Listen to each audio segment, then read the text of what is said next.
양자됨에 대해서 계속 공부하는데요. 양자됨의 특권, 어떠한 특권들이 있는 것인가 살펴보도록 하겠습니다. 고린도후서 1장 보십시오.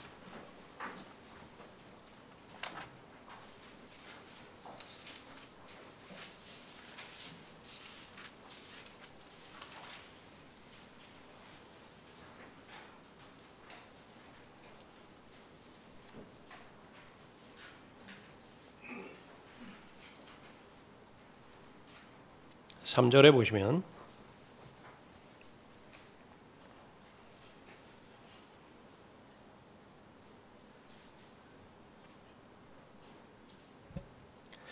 하나님을 송축하리로다. 그는 우리 주 예수 그리스도의 아버지시요 자비의 아버지시요 모든 위로의 하나님이시며 우리의 모든 환난 가운데서 우리를 위로하시는 분이시라. 그러므로 우리 자신이 하나님께 받은 위로로서 어떠한 고난 중에 있는 사람들도 위로할 수 있는 것이라. 이는 그리스도의 고난이 우리에게 넘친 것 같이 우리의 위로도 그리스도로 말미암아 넘치기 때문이라. 우리가 고난을 당하여도 너희의 위로와 구원을 위함이니 그것들은 또한 우리가 겪는 동일한 고난을 잘 견딜 수 있게 해주며 우리가 위로를 받는 것도 너희의 위로와 구원을 위한 것이라. 너희에 대한 우리의 소망이 확고함은 너희가 고난에 참여하는 자가 된 것 같이 너희가 또한 위로에도 그러한 줄 우리가 알미라. 하나님 아버지의 위로에 대해서 아주 잘 기록해 놓은 말씀입니다. 하나님의 아들이면 복음에 합당한 삶을 살게 그렇게 하실 것이고요. 성도의 유업의 동참자가 되기에 합당한 삶을 살게 하실 거예요. 신분이 하나님의 아들이고 또 하나님의 상속의 대상이기 때문에 그 상속에 필수 불가결한 것은 고난입니다. 그러니까 고난이 없는 영광은 없죠. 하늘나라에서 발견되지는 모든 고난, 그 영광, 그것은 하늘나라에서 발견되지는 영광은 이 땅에서의 고난을 통과해서 얻은 결과입니다. 그런데 그리스도인은 어떤 사람이냐 그러면은 바로 예수 그리스도를 배우는 사람이고 예수 그리스도를 따라가는 사람입니다. 그러니까 예수 그리스도는 길이요 진리요 생명이신데 그 길과 진리와 생명을 이 악한 현 세상에서는 결코 원하지 않아요. 그러한 길은 거부합니다. 그러한 진리는 배척을 해요. 그러니까 세상적인 지혜를 토대로 해서 위로부터 오는 지혜를 거부를 하는 것이 이 세상의 현실이죠. 모든 사람의 지혜로서 이렇게 짜놓은 그런 그 진리라고 말하는 것들, 그런 것들을 추구하는데 그것은 바벨탑입니다. 결국은 무너질 것이고요. 또 하나님의 심판과 저주의 대상인데 다만 하나님의 계시의 그런 그 관점에서 바라보지 못하니까 그 길이 옳은 것으로 여겨져요. 그렇게 사는 것이 잘 사는 것 같습니다. 그러나 하나님의 결론은 그 끝은 죽음이라 말씀하시죠. 그 끝은 멸망이에요. 그런데 그러한 길이요 진리요 생명이신 그 예수 그리스도를 따라가는 데 있어서는 고난은 필수적입니다.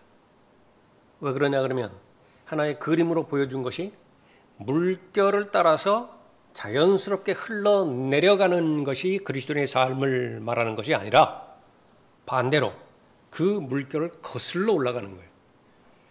저항을 하게 된다고. 역행을 하게 되는 것이죠. 그래서 이 세상의 풍조와는 다른 방향으로 반대 방향으로 거슬러 올라가니까 그것은 반대에 부딪히게 되어집니다. 그것을 고난이라고 말하기도 하고 환난이라고 말하기도 하고 박해라 그렇게 말하기도 하는 거죠. 그런데 그것이 복이에요. 왜 그런 것인가? 그것이 발견되어지면 내가 진짜구나라고 알게 되는 거죠. 그런데 그것이 없다. 내 삶 가운데서 예수 그리스도를 위한 고난이 없다. 예수 그리스도를 위한 갈등, 주님과 동행하기 위해서 살아가는데 어떤 갈등도 없다. 그럼 한마디로 하나님은 없는 거예요.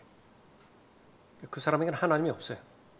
그냥 구원받은 것이나 구원받지 않은 것이나 그렇게 차이가 없는 것이기 때문에 그렇습니다. 자, 주님을 섬기는 데 있어서 주님께서 맡겨주신 일들이 있죠. 행해야 될 그런 의무들이 있습니다. 그런 일들을 성공적으로 감당하기 위해서는 반드시 두 가지가 필요한데, 하나는 하나님의 자비가 필요하고요, 하나는 하나님의 은혜가 필요합니다.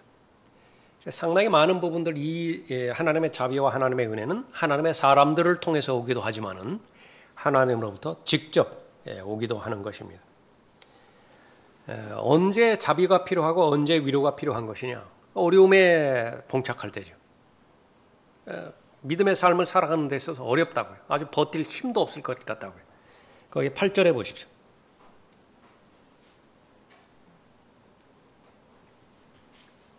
형제들아, 아시아에서 우리에게 닥쳤던 고난을 너희가 모르기를 원치 아니하노니. 그러니까 이제 바울을 중심으로 해서 이제 사역자들을 말하는 것이죠. 얼마만큼 어려움이 닥쳤나. 이는 우리가 받은 극심한 압박으로 인하여 견딜 힘을 잃어 심지어는 삶의 절망에까지 이른 것이라. 쉬운 말로 하면 죽고 싶다. 그 지점까지 간 거예요. 포기하고 싶다. 우리는 우리 자신 속에 사형 선고를 받았으니 이는 우리로 우리 자신을 신뢰하지 아니하고 죽은 자들을 살리시는 하나님만을 신뢰하게 하려 함이라. 하나님의 최종적인 목적은 이것입니다. 모든 것들을 다 내려놓고 하나님 한 분만을 붙잡는 것이에요. 이것은 어린아이의 상태에서 그대로 발견되는 것입니다. 어린아이가 엄마 하나만 알 때가 있어요. 다른 사람은 다 낯가립니다.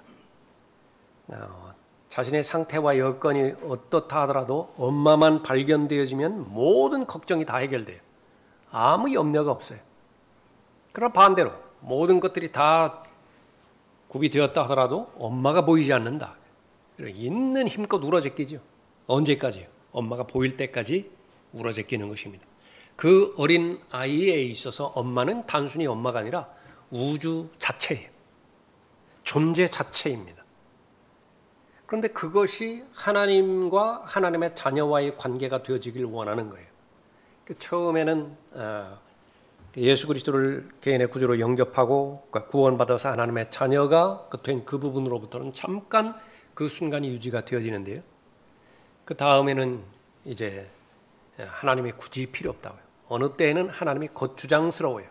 이 마지막 이 교회 시대 때는 그렇죠. 그래서 문 열어드리고 좀 잠깐 나가 계시라고. 그러니까 우리끼리 회의하고 우리끼리 결정하고 우리끼리 일을 하다가 정 힘들 때가 있으면 모셔드릴 테니까 그때까지는 좀 나가 계시라고. 문 열고 내보냈죠. 그럼 문을 쾅 닫아버렸습니다. 닫힌 문이에요. 열린 문이 되어야 되는데 닫힌 문이 되어버렸다. 예수님께서는 이 마지막 교회 시대 때 계속 하시는 일은 두드리는 일. 문 열기만 하면 내가 들어가서 다시 정상적인 그리스도인의 삶을 살게 해주겠다. 그러나 이 시대는 정상적인 그리스도인의 삶을 원하지 않아요. 무엇을 원하는 것이냐? 평균적인 삶을 원합니다. 그러니까 옆 사람 보니까 그렇게 살거든요. 심지어 목사까지도 그 정도 살거든요. 그 순에 그냥 맞춰버려요. 그래서 더 이상 거룩한 삶이라든지 무슨 능력 있는 삶이라든지 도전적인 삶이라든지 이것은 너무 부담스럽다. 그러나 하나님께서 원하시는 그 참된 믿음은 무엇이냐? 믿음의 순수함과 거룩한 마음으로 볼 때 하나님 없으면 난 불가능해. 어떤 일이든지 하나님 없으면 불가능하다. 근데 이것이요, 정상적으로 그리스도인의 삶을 잘 살아가는 사람, 다시 말하면 하나님의 말씀을 통해서 내가 아들의 신분임을 확인하고 그 아들의 신분답게 살아가기 원하는 그런 마음에서 하나님의 진리의 말씀을 계속해서 공부해 나가는 사람, 그 사람은 동의하는데 어렵지 않아요. 성경을 공부하면 공부할수록 하나님의 전지전능하심에 대해서 동의할 수밖에 없고요. 성경을 공부하면 공부할수록 나에 대해서는 불가능하다라고 하는 동의, 불가능하다라고 하는 인식을 내가 얻어내는 것입니다. 내가 처음에는 동기가 그렇게 순수하게 시작됐을지 모르지만 그 순수한 동기가 희석되고 왜곡되고 더러워지는데 얼마나 걸려요? 얼마나 걸려요?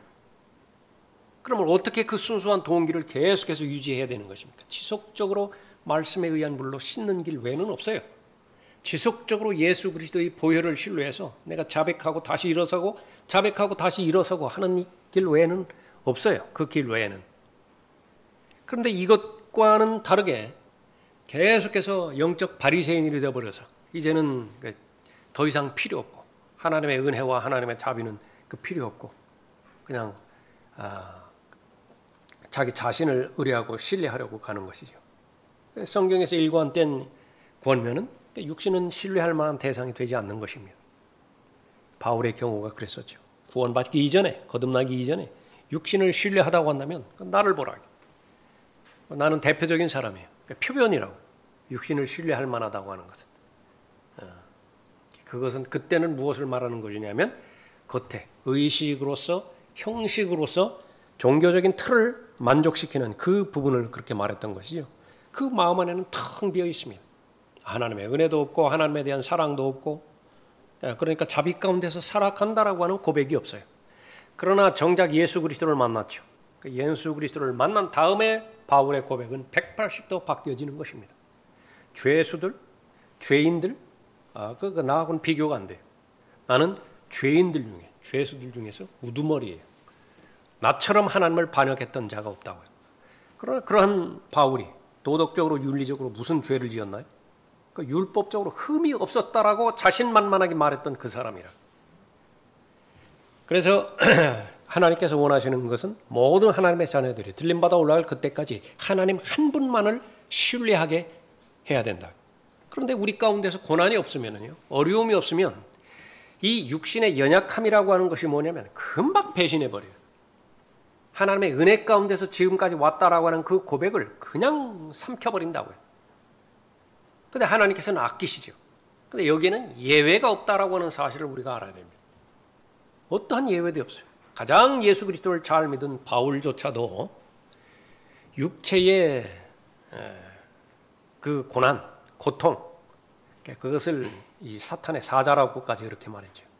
그 질병이 없으면 하나님 부인하게 돼 있어요. 그런데 하나님께서는 그 바울을 아끼신다고요. 바울이 자기를 부인하지 않음으로 인해서 끝까지 쓰임 받지 못하는 일이 있어서는 안 되는 것이죠. 그래서 하나님께서는 더 큰 은혜를 주셨는데 그 은혜 받은 은혜의 방편이 무엇이냐니까 병이라는 거예요. 가난이에요. 다른 사람들로부터 겪게 되는 갈등으로 말미암은 박해예요. 세상에 이것이 무슨 은혜예요. 처음에는 몰랐죠. 그러니까 이것을 계속 제거해 주시라고, 이것을 해결해 주시라고, 이것을 채워 주시라고, 그러니까 그렇게 간구를 했는데 바울의 믿음이 성장함에 따라서, 성숙함에 따라서 그것이 있음으로 인해서 지금까지도 하나님을 붙잡았지만 그 고난이 주어짐으로 인해서 2배, 3배 힘으로 더 꽉 하나님을 붙잡는 거예요. 그것이 은혜예요. 깨달았어요. 어차피 육신은 없어져 버릴 것이고 세상은 어차피 지나가 버릴 것인데 지금 남는 것은 뭐예요? 하나님과 하나님에 관련된 일들이죠. 거기에 쓰임받는 일들, 그것은 영원히 남는다고. 그거보다 더 큰 영광이 어디 있습니까? 그러니까 그것을 붙잡았다고. 그래서 그것이 얼마만큼 큰 복인가? 하나님 한 분만은 나는 신뢰할 수 있는 믿음이 있다. 하나님 한 분만을 의뢰하고 그분만을 바라보고서 나는 나가도록 한다. 그런데 미안한 말이지만 하나님의 관점에서 보면 모든 것들을 정상적으로 해놓고 그냥 우리가 원하는 대로 그냥 질병도 없고 또 물질적인 어려움도 생기지 않고 인간적인 갈등도 없고 그거 불가능하다. 그건 불가능해요. 왜냐하면 세 가지가 현실적이기 때문에 그래요. 왜 그런 것이냐? 우선은 내 육신의 상태가 있고요. 육신은 성령의 일들과 반목해요. 그러니까 절대로 원하지 않아요. 그러니까 이걸 해결해야 된다. 두 번째는 하나님의 원수인 마귀가 여전히 존재하고 있습니다. 요한계시록 20장 10절에서 불못으로 들어가기 전까지는 현시예요. 현실이라고, 현실.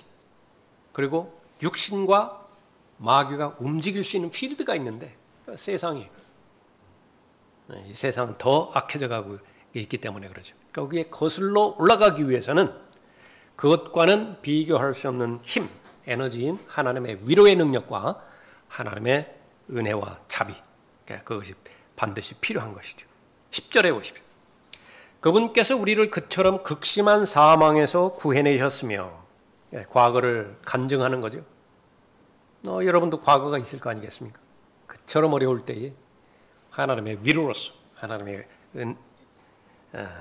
은혜로서 구해내셨죠. 또 구해내고 계시니 지금 여러분의 상황도 똑같다고요. 어려움에 처하지 않는 사람은 없어요. 어떤 상태로든지 어려움에 처하고 있다. 그리스도와 동행하고 있다고 한다면. 들림받아 올라갈 그때까지 앞으로도 마찬가지일 거예요. 그분께서 여전히 우리를 구해내 주실 것이라고 우리는 그분을 신뢰하노라. 이것이 무엇이라고요? 참된 경험입니다. 그래서 기독교 신앙은 경험의 신앙이에요. 경험되지 않은 것은 여러분 단 하나도 가져갈 수 없어요. 반드시 경험해야 됩니다. 그러니까 무엇을 경험해야 되죠? 여러분에게 주신 약속이 있잖아요. 약속을 마음으로 믿었어요. 그 마음으로 믿었다라고 하는 것은 여러분의 체중을 실었다 그 말이에요. 교량이 새로 건설이 되어 있는데 거기 설계도 완벽하다고 합니다. 준공검사까지 끝났어요. 이제 통행하래요. 내가 완전히 신뢰하는 것은 그건 차를 몰고 아니면 두 발로 그 다리를 건너야 되는 것이죠. 그러니까 그것이 되어야만 이제 나는 믿음이 생기는 것입니다. 나는 확신이 생기는 것이죠. 하나님에 대한 믿음, 경험이 없다. 그 경험은 무엇을 전제로 하느냐 그러면 반드시 양자택일을 하게 됩니다. 지금까지 육신을 신뢰했어요. 육신의 경험과 육신의 지식과 또 육신의 느낌, 감정, 여러 가지 다양한 요소들이 있죠. 지금까지 그것을 신뢰했는데 그것을 다 버리라는 거예요. 하나님의 것을 신뢰하기 위해서는. 그래서 그것을 자기를 부인하는 것입니다. 어떤 때는 십자가를 지고 갈 필요도 있을 때도 있어요. 그 조건을 만족하고 믿음의 창시자의 완성자이신 예수 그리스도만을 바라보고 나갔더니 걸어지더라고 말해요. 뭐가 걸어져요? 물을 위를 걷더라고 말해요. 베드로가 마찬가지로 지각을 초월하는 하나님의 평강, 그것이 경험되지 않았다고 한다면 늘상 이론에만 머물러 있는 것입니다. 그러니까 그 부분에 대해서 이야기하는데 자신은 한 걸음 뒤로 빠져서 늘 제3자 입장이에요. 제3자 입장입니다. 그렇다더라, 이렇다더라, 하나님의 말씀에는 이렇게 기록했다더라. 본인은 어떤 영향도 받지를 못해요. 그러나 이 부분에 있어서는 어떻습니까? 하나님의 위로, 하나님의 아들이라고 하면, 하나님의 아들의 그 권세를 가졌다라고 한다면 반드시 주는 것입니다. 우리가 존재하는 목적은 예수 그리스도의 그 일들을 수행하기 위해서 우리가 존재하는 것이죠. 예수 그리스도는 섬기기 위해서 이 땅에 오셨다고요. 우리도 섬겨야 됩니다. 믿는 사람이에요? 대상이? 그러면 섬겨야 돼요. 믿는 대상이 믿지 않는 사람입니까? 거듭나지 못한 사람이에요? 역시 마찬가지로 섬겨야 돼요. 그럼 어떻게 섬겨야 되는 것이냐? 하나님의 위로로 섬기라고 오늘 본문에서 말씀하십니다. 4절 보십시오. 우리의 모든 환난 가운데서 우리를 위로하시는 분이시라. 그러므로 우리 자신이 하나님께 받은 위로로서 어떠한 고난 중에 있는 사람들도 위로할 수 있는 것이라. 내가 왜 그런 역경과 고난을 통과하게 했는 것이냐? 예수 그리스도는 왜 이 첫 번째 사역의 시작부터 시작해서 시험을 받으셔야만 됐던 것인가? 죽으시기 바로 직전까지 목마르다. 왜 그렇게 절규하셔야 됐던 것인가? 인간의 모든 고통과 어려움을 다 경험하기 위해서 그렇게 하신 거예요. 그 길을 걸어가셨다고. 그래야 도우세요. 그 결과 예수님께서는 우리를 도우실 수 있다는 거예요. 그러니까 여러분의 어려움과 고통을 모르는 그런 영역은 단 하나도 없습니다. 예수님의 관점에서. 그런데 그렇게 비슷해지라는 것이에요. 여러분 보고. 그래야 다른 사람을 도울 수 있다라고 하는 것입니다. 그러니까 세상 사람들도 말하잖아요. 눈물 젖은 빵을 먹어보지 않은 사람은 인생을 그 사람과는 논할 수 없다고 맞는 말이에요. 자기가 배고파 본 적이 없는데, 심지어는 예수 그리스도께서 육신으로 나타나시기 전에 삼위일체로 계실 때 좀 어려운 부분이지만은요, 사탄에 대해서 책망할 수 없어요. 사탄에 대해서 책망하는 것을 아버지 하나님께로 돌렸다고요. 아버지 하나님, 주께서 책망할 것이라고. 마귀가 하나님 앞에 대드는 것은 바로 그 부분입니다. 하나님께서 배고파 본 적이 있습니까? 하나님께서 믿었던 친구에게 배신 당해 본 적이 있습니까? 하나님께서 사별의 고통을 경험해 본 적 있습니까? 예수 그리스도께서 그 모든 부분들을 다 해결하시다. 다 경험하신 거예요. 이제는 예수 그리스도께서 직접적으로 책망하십니다. 사탄아, 물러가라. 사탄아, 내 뒤로 물러가라. 대적하는 것입니다. 그러니까 그러한 그 부분이 누구에게 특권으로 부여되었느냐 그러면 하나님의 아들에게, 입양된 양자된 하나님의 아들들에게 주어진 것입니다. 어떤 일을 하든지 어떤 주님과의 동행을 하든지 간에 그리스도인이라고 한다면, 하나님의 아들이라고 한다면 반드시 고난을 보냅니다. 고난을 보내요. 그것이 우리의 한계이기 때문에 그렇습니다. 옷이 벗겨지지 않기 위해서, 확 입기 위해서는 바람은 필수적이에요. 바람을 보냅니다. 그래야 옷을 붙들어요. 고난과 역경. 그런데 그런 그 부분들이 이 마지막 시대 때는 이제 거의 없고요. 실제로는 거의 없어요. 박해가 이제 거의 없는 때에 살아가고 있습니다. 그래서 사람들이 원하는 것은 평균적인 그리스도인의 삶을 추구하는 거예요. 내가 뒤떨어지지만 않았다. 그 무리에 섞여 있다. 또 하나의 세상이에요. 그러니까 그 위험을 우선 하나 마음에 그렇게 두고요. 두 번째로는 고생과 또 고난이라고 하는 것이 거의 대부분은 자업자득이에요. 거의 대부분 자업자득이에요. 자기가 구비하지 않아서 그 지금 어려움 당하고 있다. 계속 하나님 탓으로 돌려요. 계속 마귀 탓으로 돌린다고. 그건 마귀와 하나님과 아무 관계가 없어요. 본인이 게을러서 그런 거예요. 본인이 정신 차리지 않아서 그래요. 왜 기만당하고 왜 사기당하고 왜 속임당해놓고 하나님 탓으로 돌리느냐. 내가 주일날 교회 오기 때문에 그렇게 됐다고. 천만의 말씀. 그런 거 아니에요. 교회 정상적으로 온다고 한다면 왜 분별력 안 주시겠어요? 하나님께서.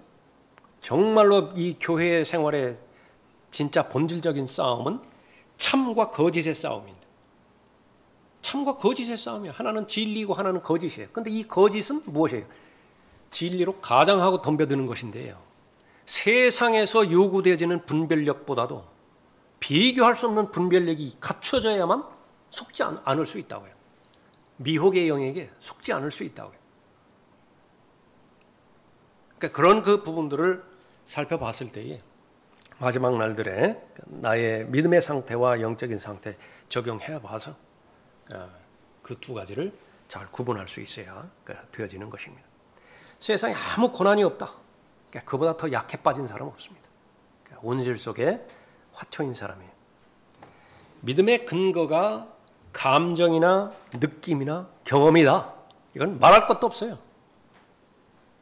믿음이 근거가, 내가 은혜 받았다라고 하는 것은 내가 마음이 좋다. 거기에서만 근거가 되어진다고 한다면 그 사람은 하나님께서 인도해 주실 그런 방법이 없는 것입니다. 로마서 8장 거기 보십시오.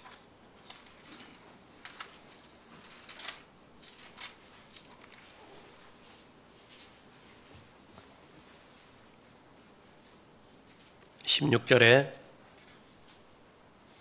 성령이 친히 우리의 영과 함께 우리가 하나님의 자녀임을 증거하시거니와. 내가 아들로 입양되었다라고 하는 증거가 무엇이 있느냐? 한 2주 전에 했던 것으로 생각나는데 3가지가 있었죠. 내주하시는 성령께서 직접 증거하세요. 너는 하나님의 아들이라고. 그것을 어떻게 할 수 있는 것이냐? 성령으로 충만하면 돼요. 성령을 기쁘시게 하면 돼요. 고의적으로 성령 소멸케만 안 하면, 성령을 슬프게 해드리는 일을 하지만 않는다고 한다면 자연적으로 알 수 있다. 또 하나의 증거는 무엇입니까? 17절에 자녀이면 또한 상속자들이니 하나님의 상속자들이요 그리스도와 함께한 공동 상속자들이니. 계속 여기에서 아들의 신분, sonship, adoption, 가장 많은 비중을 차지하는 것이 상속이죠. 아들이면 상속이에요. 상속자라. 하나님의 상속자들이요 그리스도와 함께한 공동 상속자들이니 우리가 그와 함께 고난을 받은 것은 함께 영광도 받게 하려 함이니라. 계속 로마서 8장 이후에서는 고난에 대해서 이제 설명하고 있어요. 이 고난은 교리적으로 아들과 직접적으로 연관되어 있어요. 18절에 이는 현재의 고난들이 우리에게 나타나게 될 영광에 감히 비교되지 못한다고 내가 여기기 때문이라. 23절에 그들뿐만 아니라 성령의 첫 열매들을 가진 우리까지도 속으로 신음하며 양자되는 것 곧 우리 몸의 구속을 기다리고 있느니라. 양자되는 것이 무엇이냐 그러면 몸의 구속을 말하고 있는 것인데 양자됨의 시작은 언제 시작이 되어지죠? 예수님이 영접할 때 그리스도의 영, 아들의 영을 내가 받아들임으로 인해서 양자됨의 시작이 그때 이루어져요. 계속 진행이 되어지죠. 진행이 되어지는 것은 복음에 합당한 삶을 계속 살고 성도의 유업에 합당한 삶을 계속 살아내야 돼. 그래야 이제 상속이 완성이 되어지는 것입니다. 하나님의 나라에 들어가 놓고도 하나님의 나라를 상속받지 못하는 무수한 사람들이 있다. 그것을 특히 갈라디아서 5장에서 많이 경고하고 있죠. 고린도전서 6장에서 경고하고 있죠. 그 구원받지 못한 사람이라고 말하는 것이 아니라 근본주의자들은 그것을 하나님의 나라를 상속받지 못하는 것들을 구원받지 못한 것으로 알지만 그렇지 않아요. 구원받았음에도 불구하고 하나님의 나라를 상속받지 못하는 사람들이 있다. 왜 그런 것이냐? 그럼 이 하나님의 말씀에 부주의했기 때문에 그래요. 게을리했기 때문에 그렇습니다. 왜 그렇죠? 단번에 끝나는 것이 아니라 이것은 완성될 때가 있어요. 양자됨이라고 하는 그 사건이 그 약속의 말씀이 완성될 때 그건 언제냐 그러면 재림 때예요. 휴거 때라고 해요. 부활 때라고. 그렇게 되어지면 이제 몸의 구속이 이루어지는 것입니다. 몸의 구속이 이루어지면 그 양자됨에 대한 약속이 실현이 되어지겠죠. 상속이 그때 실제로 이루어지는 것입니다. 그때까지 뭐 하라고요? 인내하라고. 그때까지 뭐 하라고요? 성장하라고. 성숙하라고. 흔들리지 말고 더 견고해지고 더 믿음의 깊이가 깊어지라고 말하는 것입니다. 23절에 그들뿐만 아니라 성령의 열매들을 가진 우리까지도 속으로 신음하며 양자되는 것 곧 우리 몸의 구속을 기다리고 있느니라. 이는 우리가 소망에 의하여 구원을 받았습니다. 보이는 소망은 소망이 아니라 사람이 보는 것을 왜 바라리요? 그러나 만일 우리가 보지 못하는 것을 바란다면 인내로 기다릴지니라 그랬죠. 구원받은 하나님의 자녀가 반드시 필요한 것은 인내예요. 견딜 수 있어야 되는데 무엇을 견디죠? 위로의 대상, 자비의 대상, 은혜의 대상입니다. 곧 고난이죠.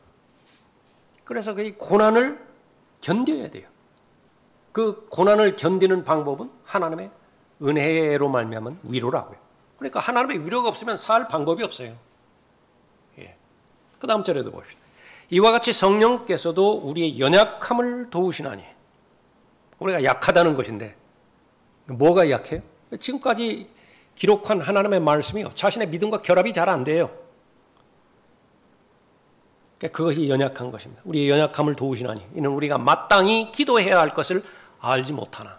뭘 기도하죠? 하나님의 아들의 영을 받아서 제가 하나님의 아들이 되었습니다. 담대하게 아버지라 부를 수 있는 특권을 부여해 주셨습니다. 감사합니다. 기도해요. 이제 아들은 상속자라고 말씀하셨는데 그리스도와 함께한 상속자로서는 고난을 함께 받아야 된다고 말씀하셨습니다. 그 고난에 대해서 분별력을 갖도록 해 주십시오. 기도해요. 이것이 내 잘못으로 인해서 맞는 매입니까? 하나님의 말씀에 불순종함으로 해서 맞는 하나님의 징계의 매입니까? 아니면 마귀가 착심하고 내 믿음을 연단시키지 못하게 아들의 상속자, 성도의 유업의 동참자로서 합당하지 못하게 만들고자 시험과 유혹을 통해서 오는 고난입니까? 분별하게 해주십시오. 그것이 바로 내 육신적인 동기의 거였다고 한다면 내 자신을 부인하게 해주십시오. 그 힘을 주십시오. 성령께서 도와주십시오. 그것이 마귀로부터 온 것이라고 한다면 이 고난을 이길 수 있도록 올바른 결정을 해야 될 텐데 그 결정의 그 근원은 바로 지혜에 있습니다. 기도하면 지혜를 주신다고 약속하셨으니까 이 지금 현재의 어려움을 어떻게 극복할 수 있는 것인지 두 가지 중에 하나를 결정해야 되는데 올바른 결정을 할 수 있도록 지혜를 주십시오. 하나님 말씀 보겠죠. 그러니까 이렇게 기도하라는 거예요. 이렇게 그 교리에 입각해서. 근데 뭘 기도할지를 몰라요. 예, 그 말입니다. 이는 우리가 마땅히 기도해야 할 것을 알지 못하나 성령께서 친히 말할 수 없는 신음으로 우리를 위하여 중보하시기 때문이라. 마음을 살피시는 분이 성령의 생각이 무엇인지 아시나니 이는 그분이 하나님의 뜻대로 성도들을 위하여 중보하시기 때문이라. 38절에요. 내가 확신하노니 사망이나 생명이나 천사들이나 정사들이나 권세들이나 현재의 일들이나 다가올 일들이나 높음이나 깊음이나 다른 어떤 피조물이라도 우리를 그리스도 예수 우리 주 안에 있는 하나님의 사랑에서 떼어놓을 수 없으리라. 지금 이 배경은 뭐예요? 그 전에 우리가 살펴봤던 것처럼 온종일 죽임을 당하였으며 도살당할 양으로 여김을 받았나이다. 역사적으로는 초대교회 성도들이라고요. 다음번에 모일이라고 하는 보장이 없어요. 지금 들키지 않았죠? 다음번에 모일이라고 하는 보장이 없다고요. 다음번에 모이면 다 죽는 거예요. 카타콤으로 다 들어가잖아요. 밑으로. 숨어서 그렇게 모이고. 그러니까 신분이라고 하는 것은 분명해요. 그건 도살당할 양이에요. 그런데 오늘 도살을 당할 것이냐? 아니면 내일 도살당할 것이냐? 그거밖에 없어요. 그러니까 그런 아주 절체절명의 순간 가운데서 버티게 만드는 것은 무엇이냐면 하나님의 위로예요. 누구에게 준 것이냐? 하나님의 아들들에게 주신 것입니다. 양자들에게 아버지라 부를 수 있는 모든 사람에게 주셨는데 그 능력이 얼마나 컸던지 도살당할 양으로 여김을 받았다 하더라도요. 그거 문제시 안 돼요. 심지어 마귀가 직접 대든다 하더라도 영적인 세력들이 대든다 하더라도 그리스도의 사랑에서 떼어놓을 수 있는 것이냐? 예수 그리스도 부인할 수 있는 것이냐? 그렇지 않다. 이것이 사랑의 힘이에요. 엄마가 아이를 사랑하는 것인데 그 아이로부터 떼어놓을 수 있는 엄마에게 제시할 수 있는 다른 대체물이 무엇이 있느냐? 없어요. 엄마에게는 없다. 적어도 엄마라면 없어요. 예? 엄마에게는 아이 전체가 모두라고요. 예수 그리스도 마찬가지죠. 예수 그리스도의 사랑을 경험한 우리도 마찬가지입니다. 그 말이래. 38절에 내가 확신하노니 사망이 무엇이죠? 목 잘라서 죽이든 불에 태워서 죽이든 사자에게 밥으로 던져줘서 죽이든 어디다 놔보라. 하나님 부인하나. 다니엘의 세 친구, 그 히브리 세 청년 아무리 뜨거운 용광에다 집어넣어 버려보라. 하나님 부인하나. 그러니까 그렇게 자신감을 가지고 그렇게 확신을 가지고서 하나님께서 쓰시는 것입니다. 진리의 힘이고 은혜의 능력의 힘이죠. 내가 확신하노니 사망이나 생명이나 천사들이나 정사들이나 권세들이나 에베소서 6장 10절 이후의 말씀이죠. 영적 전쟁에 있어서 혈과 육을 상대로 해서 싸우는 것이 아니라 모든 영적 존재에 대해서 싸우고 있는 것인데 자꾸 그 전쟁에서 실패로 몰아나는 것은 내가 지금까지 형성된 내 힘으로 싸우려고 하는 것인데 그럼 백전백패예요. 처음에는 져주는 듯 하다고요. 마귀도 아주 교활하니까 처음부터 작살내지 않아요. 처음에는 져주는 듯 하다가 나중에 결국은 무너뜨려 버리죠. 왜냐하면 혈과 육을 대상으로 해서 싸우려고 한다. 그러나 주 안에서 싸워야 돼요. 주 안에 있는 능력 가운데서 내가 서 있어야 되고요. 하나님께서 원하시는 영적 전쟁, 다시 말하면 믿음의 선한 싸움이에요. 더러운 싸움 하지 말라. 지저분한 싸움 하지 말라. 반드시 이겨야 되는데 그건 선으로 악을 이겨야 돼요. 진리로 거짓을 이겨야 되지. 똑같이 자기가 혈과 육의 편에 서가지고서 그 능력으로 이기려고 해서는 안 되는 것이라. 정사들이나 권세들이나 현재의 일들이나 다가올 일들이나 높음이나 기품이나 어떤 다른 피조물이라도 우리를 그리스도 예수 우리 주 안에 있는 하나님의 사랑에서 떼어놓을 수 없으리라. 그러면 하나님의 사랑에 계속 담겨져 있으면 됩니다. 머물러 있으면 돼요. 그 하나님의 사랑에 머물러 있는 비결은 무엇이죠? 말씀 안에 머물러 있으면 돼요. 처음에는 말씀 안에 머물러 있을 때 그 사랑의 크기가 30이었어요. 계속 말씀 안에 머물러 있죠. 이제 60으로 커져요. 그 다음에는 온전함을 향해서 계속 나아가는 것입니다. 그럼 마귀가 쓸 수 있는 방법이 없는 것입니다. 베드로전서 5장 보세요.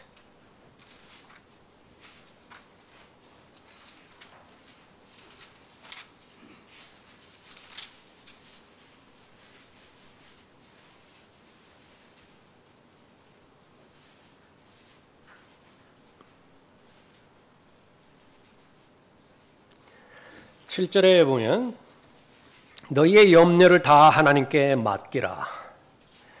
이는 그분께서 너희를 돌보심이니라. 하나님의 위로를 계속 공부하고 있죠. 아들에게 무엇을 주시느냐? 그러면 하나님의 위로를 주세요. 그 위로 안에는 자신감이 있죠. 정신을 차리고 깨어 있으라. 이는 너희의 대적 마귀가 울부짖는 사자처럼 삼킬 자를 찾아 두루 다니기 때문이니라.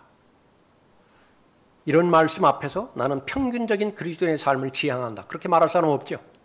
이런 하나님의 말씀 앞에서 나는 평온하고 행복한 그리스도인의 삶을 목표로 하겠다. 그 결과예요. 목표는 거룩한 삶입니다. 목표는 이기는 삶이에요. 승리하는 삶. 거룩한 삶과 승리하는 삶을 살아냈더니 거기에 평화가 오는 거예요. 만족이 오는 것이고 행복이 오는 것이에요. 근데 이것을 바꿔놔 버려요. 목적을 행복으로 봐버린다. 문제없는 삶, 안정된 삶. 그러기 위해서 교회 나간다. 먹힌 지 오래됐습니다. 이 명제가. 그럼 하나님의 말씀에 의하면 그리스도인의 삶은 무엇이냐면 끊임없이 긴장 늦추지 말고 마귀에서 사주경계하라 그 말이에요. 밤낮을 가리지 않아요. 동서남북을 가리지 않는다고요. 무슨 가정, 사업터, 교회 이것을 가리지를 않아요. 마귀는 영적 존재이기 때문에 하나님처럼 전지전능하지 못하다 뿐이지 다니엘보다 현명하다고 그랬다고요.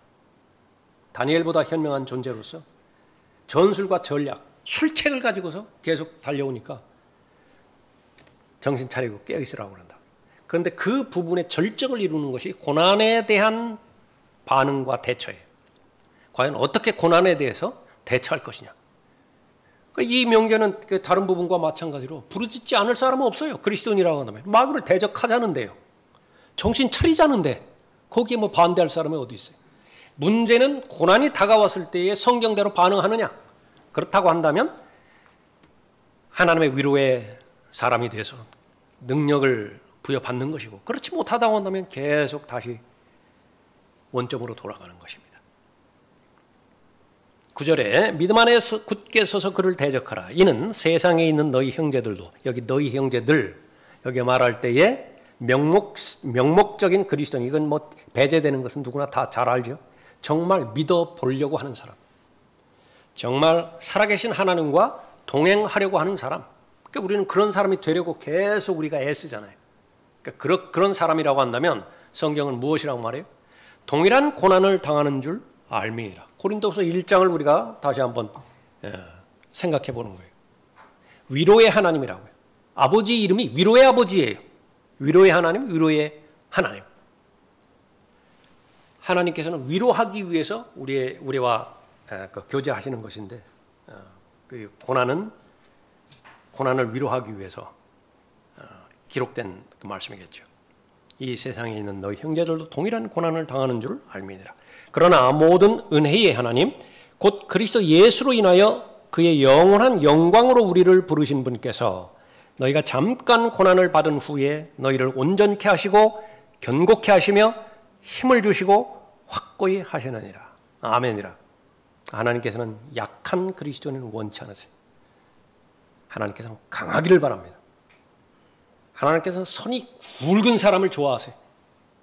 이리저리 막 휩쓸리고 이리 쓸리고 저리 쓸리고 양심이 약한 사람 하나님께서 절대로 원하세요. 양심이 강했으면 좋겠어요. 쉽게 상처받고 이리저리 해서 계속 패배적인 그런 기도 안 하는 사람, 초신자 때 얼마든지 그 기도해야 돼요. 그러나 이제는 성숙해서 다른 사람의 짐을 들어줘야 되는데, 그 훈련병 칸 마치고 자대 배치됐잖아요. 뭐 알아요? 지금 연단되고 훈련받은 그 선임병이요. 그냥 소총도 짊어지고 배낭도 같이 짊어지고 그래서 끝까지 격려해주고 다 왔다고 조금만 참으라고 다 그렇다고 격려해주고 도전해서 완주해야 될 것이 아니겠어요. 그렇게 되는데 오히려 똑같이 그렇게 뒹굴어버리면 마땅히 선생들이 되었어야 할 터인데 아직까지도 기초 원리에서 지금 발버둥거리고 있다. 그 하나님께서 원하지 않는 것입니다. 그럼 왜 그런 그 결과를 가져왔는 것이냐? 고난에 대해서 공부하지 않은 거예요. 고난에 대해서 배우지 못한 것입니다. 왜 그렇습니까? 고난에 대해서 이길 수 있는 방법은 하나님의 위로밖에 없는 것인데, 첫 번째로 약속의 말씀을 우리가 받아야 되고요. 고린도후서 1장 3절 이후에서 봤던 말씀처럼 그것을 반드시 경험을 해야 됩니다. 겪어야 돼요. 그때는 이제 그 믿음을 실행함으로 해서 겪어야 되겠죠. 그것이 한 번, 두 번 경험이 되어질 때에 연단이 되어집니다. 그 연단이 되어져 버렸을 때에 그것은 지금까지 하나님께서 주신 경험과 결론이기 때문에 과거에 간증이 있잖아요. 그 어려웠을 때에 내가 믿고 맡겼더니 구해주셨다. 고난으로부터. 지금 현재도 마찬가지잖아요. 나를 버리신 적이 없다고요. 그렇게 보일 뿐이에요. 나를 버리시는 것처럼 보일 뿐이라고요. 그러나 나중에는 어떻게 됐어요? 한 단계 더 업그레이드 시키기 위해서 그런 훈련의 강도를 더 높이셨을 뿐이에요.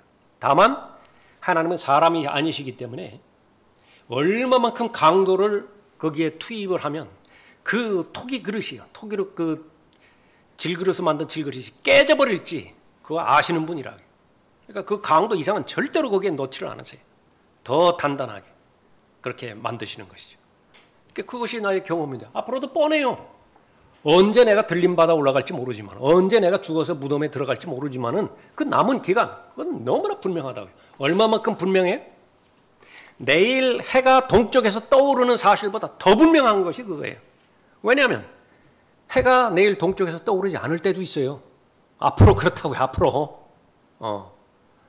그러나 하나님의 약속의 말씀, 나에게 주신 말씀은 우주가 없어져 버린다 하더라도 그 약속의 말씀은 실현이 되어지기 때문에 그런 것입니다. 그런 그 과정 가운데서 하나하나 고난이 닥칠 때마다 어떻게 그 고난을 잘 헤쳐나갈 것이냐, 그것을 하나님의 말씀 가운데서 우리가 가르쳐 주시고 또 실행하기를 원하시는 것이요. 9절 다시 보죠. 믿음에 굳게 서서 그를 대적하라. 이는 세상에 있는 너희 형제들도 동일한 고난을 당하는 줄을 알미니라.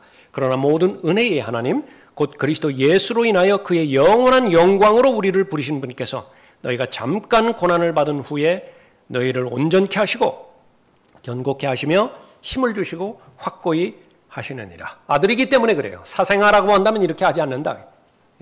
아들이기 때문에 이런 온전한 사람으로 만들시기 위해서 고난을 주시는데, 약속의 말씀은 잠깐이래요. 고난 잠깐입니다. 그 잠깐이라 하더라도 하나님의 더 큰 위로가 비교할 수 없는, 고난과 비교할 수 없는 더 큰 위로가 나에게 임하기 때문에 잠깐으로 보이는 거예요. 다 견디게 만드는 것입니다. 자, 그렇게 해서 여러분이 당하고 있는 그런 고난 이상히 여기지 마십시오. 말씀에 근거한 대로 그건 너무나 자연스러운 것이고 너무나 타당한 것입니다. 또 감독이 선수를 가장 훌륭한 투수로, 가장 훌륭한 타자로 훈련시키기 위해서는요, 다른 평범한 선수들과는 다른 훈련 과정을 도입한다고요. 그 과정에 도입할 때 하나부터 열까지 감사로 받아들이는 것입니다. 내 목표가 하나님 보시기에 신실하고 또 예수 그리스도처럼 모두가 변모될 하나님의 자녀들인데, 하나님의 아들들인데 얼마만큼 우리를 아들로 대우해 주시는 것인지 그 사실을 위로의 하나님을 통해서 알 수 있는 것이죠.